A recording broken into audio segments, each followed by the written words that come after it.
ગુજરાત રાજ્યમાં અવારનવાર ભરતી પરીક્ષામાં ગેરરીતિ અને ગોટાળા અને કૌભાંડની ઘટનાઓ સામે આવતી હોય છે। વિદ્યાર્થી નેતા યુવરાજસિંહ દ્વારા અવારનવાર ભરતી કૌભાંડનો પર્દાફાશ કરવામાં આવે છે। ત્યારે આજરોજ યુવરાજસિંહ જાડેજાએ જીએસઆરટીસીમાં નોકરી અપાવવાના બહાને અનેક લોકો સાથે છેતરપિંડી કરવામાં આવી હોવાનો ખુલાસો કર્યો છે। આ સાથે તેમણે એવો આક્ષેપ કર્યો છે કે પીડિત દ્વારા સતત 4 મહિનાથી પોલીસ ફરિયાદ માટે પોલીસ સ્ટેશનથી મુખ્યમંત્રી કાર્યાલય સુધી ધક્કા ખાઈ રહ્યા છે, પરંતુ તેમની ફરિયાદ લેવામાં આવતી નથી, તેવો પણ તેમના દ્વારા આક્ષેપ કરવામાં આવ્યો છે। તો યુવરાજસિંહ જાડેજાએ ખુલાસો કર્યો કે જીએસઆરટીસીમાં સિનિયર ક્લાર્ક અને કંડક્ટર નોકરી આપવાના બહાને લાખો રૂપિયાની છેતરપિંડી કરવામાં આવી અને પીડિત દ્વારા સતત 4 મહિનાથી પોલીસ ફરિયાદ માટે પોલીસ સ્ટેશનથી મુખ્યમંત્રી કાર્યાલય સુધી ધક્કા ખાઈ રહ્યા છે, પરંતુ તેમની ફરિયાદ લેવામાં નથી આવતી। યુવરાજસિંહે માંગણી કરી છે કે તાત્કાલિક ધોરણે ઠગાઈ કરનારા નિલેશ મકવાણાની ધરપકડ કરવામાં આવે અને તેના વિરુદ્ધ ગુનો નોંધવામાં આવે। તેમણે એમ પણ જણાવ્યું હતું કે તેમની પાસે તમામ પુરાવા પણ છે, તો સરકાર આવા લેભાગુ તત્વો વિરુદ્ધ કાયદેસરની કડક કાર્યવાહી કરે। તો અમારા જોડે તો ઠગાઈ થઈ છે, પરંતુ ગુજરાતમાં કે અન્ય કોઈ પણ સાથે આ પ્રકારની ઠગાઈ કે છેતરપિંડી ન થાય તેવો દાખલો બેસાડવામાં આવે તેવી તેમના દ્વારા માંગ કરવામાં આવી છે। તે બાબતની પ્રેસ વાર્તાલાપ આજે અમે કરવા જઈ રહ્યા છીએ। આ પ્રેસ વાર્તાલાપમાં સૌપ્રથમ એવું લાગી શકે છે કે આમાં ભરતી કૌભાંડ થયું છે, છેતરપિંડી થઈ છે એવું લાગી શકે છે, પરંતુ આની જો ઊંડાણપૂર્વક અને નિષ્પક્ષતાથી જો તપાસ કરવામાં આવે તો આ ખૂબ મોટું કૌભાંડ છે। ફક્ત એક ભરતીને ધ્યાનમાં રાખીને નહીં, પરંતુ જોવા જઈએ તો ઘણી બધી ભરતીઓમાં આ પ્રકારે કૌભાંડ થયું હોવાની એ શંકા છે। આજે જે મુદ્દા વિશે અમે ચર્ચા કરવા જઈ રહ્યા છીએ એ મુદ્દો છે જીએસઆરટીસી એટલે કે ગુજરાતનું જે વાહન વ્યવહાર નિગમ છે તેની અંદર અલગ અલગ ભરતીઓમાં રિક્રુટમેન્ટ આપવાનું એક કૌભાંડ એ થયેલું છે, જેમાં ઉમેદવારો પાસેથી લાખો રૂપિયાની રકમ લેવામાં આવે છે અને તેને નકલી નિમણૂક પત્ર, એપોઇન્ટમેન્ટ લેટર, કન્ફર્મેશન લેટર અને તેની સાથે સાથે આઈ કાર્ડ એટલે કે જીએસઆરટીસીમાં તમને નોકરી મળી ગઈ છે એ પ્રકારના આઈ કાર્ડ પણ એ લેભાગુ તત્વો દ્વારા એ ઉમેદવારોને મોકલવામાં આવ્યા છે। અને આ જીએસઆરટીસીની અંદર જે કૌભાંડ થયું તેમાં આ બાબતની જાણ જ્યારે ઉમેદવારોને ખબર પડી કે ભાઈ અમારી સાથે છેતરપિંડી થઈ છે, ઠગાઈ થઈ છે, ત્યારે ખોખરા પોલીસ સ્ટેશનમાં સૌપ્રથમ આની જાણ કરવામાં આવી। ત્યારબાદ વટવા જીઆઈડીસી પોલીસ સ્ટેશન છે તેમાં પણ જાણ કરવામાં આવી। ગુજરાતના આદરણીય મુખ્યમંત્રી ભૂપેન્દ્રભાઈ પટેલને સીએમઓમાં પણ જાણ કરવામાં આવી।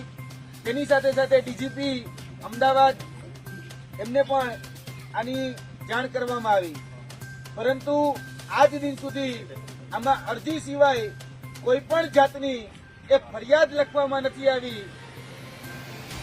ગૃહ રાજ્યમંત્રી હર્ષભાઈ સંઘવી એવું કહેતા કે ભાઈ કોઈ પણ બાબતો એની ફરિયાદ ચોક્કસ લખાવી જ જોઈએ, પરંતુ છેલ્લા 6 મહિનાથી પીડિત એ ફરિયાદ માટે ધમકી રહ્યા છે, વલખા મારી રહ્યા છે અને અલગ અલગ કચેરીઓના ધક્કા ખાઈ રહ્યા છે। આ જે જીએસઆરટીસીનું જે કૌભાંડ થયું એમાં બોરસદના એક વ્યક્તિ છે નિલેશ મકવાણા, અને આ નિલેશ મકવાણાએ અલગ અલગ ઉમેદવારો પાસેથી અલગ અલગ રકમની ઉચાપાત કરી છે। મારી સાથે જે સાથી બેઠા છે ગૌરાંગભાઈ, એમની સાથે પણ 97,200 રૂપિયાની ઠગાઈ કરવામાં આવી છે, છેતરપિંડી કરવામાં આવી છે। જીએસઆરટીસીમાં ભરતી આપવાના નામે આ ઠગાઈ કરવામાં આવી છે અને આ નિલેશભાઈ મકવાણા સુધી પહોંચાડનાર જે વ્યક્તિ છે એ છે આશીષ ક્રિશ્ચન, જે પોતે કોમ્પ્યુટર રિપેરિંગનું કામકાજ ને કરતા હતા, અને ગૌરાંગભાઈ સહિત બીજા અન્ય ઘણા લોકોને કહેવામાં આવ્યું કે આપણી જીએસઆરટીસીની અંદર ખૂબ મોટી ઓળખાણ છે, તમને કંડક્ટરમાં, મિકેનિકલમાં કે અલગ અલગ જે નોકરીઓ છે જીએસઆરટીસીની એમાં તમને સેટિંગની સેટ કરી દઈશું। અમદાવાદની અંદર આવા 4 લોકોને અમે સેટ કરેલા છે। આ પ્રકારની ચર્ચા એ વોટ્સએપ ચેટમાં રૂબરૂ અને એની સાથે સાથે ટેલિફોન રેકોર્ડિંગના પણ આધાર પુરાવા સાથે અમારી પાસે બધા જ સાયન્ટિફિક એવિડન્સ એ પણ ઉપલબ્ધ છે.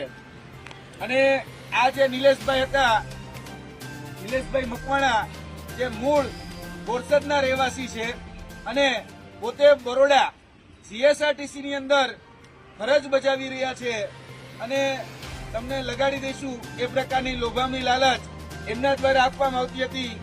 ત્યારબાદ ઈમેલના માધ્યમથી આ પ્રકારે એપોઇન્ટમેન્ટ લેટર નકલી છે, કેમ કે આની પુષ્ટિ અમે કરી છે અને આ રીતના નકલી એપોઇન્ટમેન્ટ લેટર એ આપવામાં આવતા હતા. ત્યારબાદ ગૌરાંગ રોહિતભાઈ ગજ્જરના નામે સિનિયર ક્લાર્કનો એક લેટર ઇસ્યુ કરવામાં આવેલો હતો. તેની સાથે સાથે ફરજ ઉપર હાજર થવા માટે મિકેનિકલ સુપરવાઇઝરમાં મનોજભાઈ પટણી કરીને જે વ્યક્તિ હતા તેમને પણ આ જ રીતે ખોટો, નકલી, બનાવટી એપોઇન્ટમેન્ટ લેટર આપ્યો હતો અને એની પોસ્ટ આપી હતી મિકેનિકલ સુપરવાઇઝર. અને તેની સાથે સાથે વોટ્સઅપની અંદર જે ચેટ કરવામાં આવી હતી નિલેશભાઈ દ્વારા એ પણ અમારી પાસે હાલ ઉપલબ્ધ છે. એમાં એ પોતે કબૂલ કરે છે કે અમદાવાદના 4 ઉમેદવારોનું સેટિંગ એને પોતે કરેલું છે. તેની સાથે સાથે આ બધી જ બાબતની જાણ એ Ahmedabad police, Khokhra, GIDC Vatva, DGP, ગૃહ રાજ્ય મંત્રી, મુખ્યમંત્રી એ બધાને આ ફરિયાદ એ કરવામાં આવી હતી, પરંતુ આજ દિન સુધી એમાં ગુનો દાખલ થયો નથી.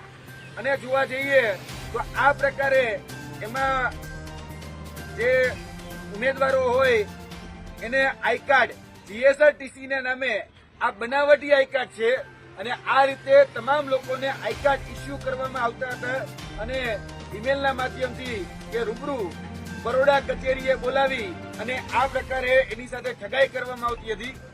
અમારી પાસે જે ડેટા છે એ પ્રમાણે અને એક ઓડિયો રેકોર્ડિંગ છે જેમાં નિલેશભાઈ મકવાણા ખુદ સ્વીકારી રહ્યા છે કે અમે 45 લોકોને આ રીતે ભરતીમાં લગાવવાના છીએ અને અલગ અલગ જે પુરાવા હોય એ પુરાવા પણ અમારી પાસે ઉપલબ્ધ છે.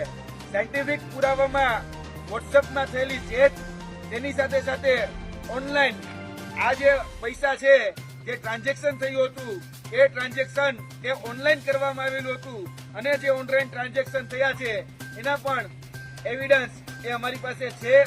જે બેંક એકાઉન્ટમાં પૈસા મોકલવામાં આવ્યા એ બેંક એકાઉન્ટની જો તપાસ કરવામાં આવે તો આની અંદર 45 કરતા પણ વધારે લોકો જે આ કૌભાંડમાં સંકળાયેલા છે એવા લોકો સામે આવી શકે છે. ક્યાંક ને ક્યાંક એ પીડિત છે જે આવા લેભાગુ તત્વોથી ઠગાયેલા છે, છેતરાયેલા છે, પણ પોલીસ આની વિરુદ્ધ એ એફઆઈઆર શા માટે નોંધતી નથી એ મુખ્ય પ્રશ્ન છે. એટલે પ્રેસ કોન્ફરન્સના માધ્યમથી અમે બ્યુરો રિપોર્ટ CN24 ન્યૂઝ. હવે જુઓ દેશ દુનિયાની તમામ ખબરો તમારી આંગળીના ટેરવે. ઉઠાવો મોબાઈલ અને Google Play Store પરથી ડાઉનલોડ કરો અમારી CN24 ન્યૂઝ મોબાઈલ એપ.